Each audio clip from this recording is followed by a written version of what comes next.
We would like my colleagues in Kenya Kwanza to understand me for that, because in politics it's said all politics is local. He put me on toes, of course, to deliver. And because he put me on toes, I think I was able to deliver. And that is what a senator is supposed to do. Sometimes he puts you under pressure, you don't get annoyed. You know that is his work. And people thought that we were enemies. We are not enemies. And even if you thought that we were enemies, in politics there is no permanent enemy and permanent friend. The reason why we came here is because 2 months ago I visited the President of Kenya and announced to him that in 2027 I'll be running for Governor of Kakamega. Today was the day to now inform the county government of Kakamega that I'll be running for governor in 2027. I deliberately chose Governor Wycliffe Ambetsa Oparanya for this very important communication to this county, because he was our first governor.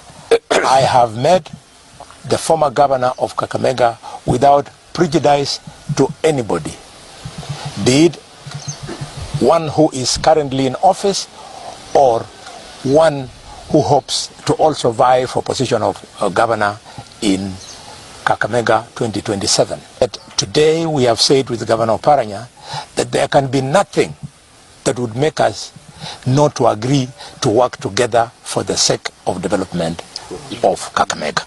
So we have said, me and Governor Oparanya, we will work together for the sake of development in this county.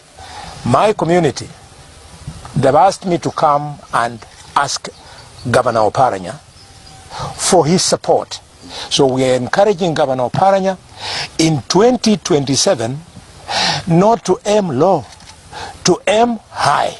And we are prepared to support him in that position at the higher level that he's going to aspire for, because it should not be criminalized that when Kakamega asks for the highest position in the land, or the second highest position in the land, it is disrespectful to some other county in our community.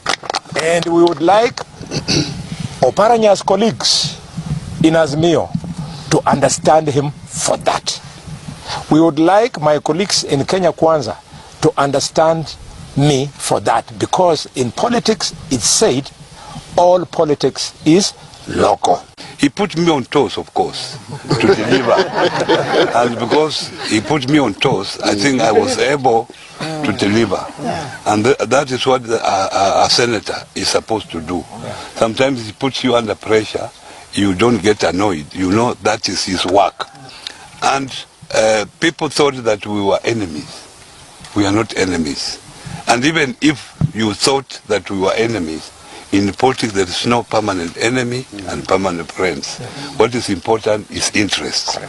But today we have sat together and we have decided to bury any differences that people thought that we had, so that we work together for the benefit of people of Kakamega and Luhya as a whole. Yes. I've told him to consult with this coalition, consult with the president. I will also do the same in our side to make sure that we are all together come 2027. When two senior brothers in our community can get together on a table and talk to each other, that is very important. And what I want to say is some communities or some other leaders out there become very uncomfortable when our leaders sit together, because sometimes we are used as diapers, whereby people use us politically for their own benefit. And every time we sit together, it irritates people.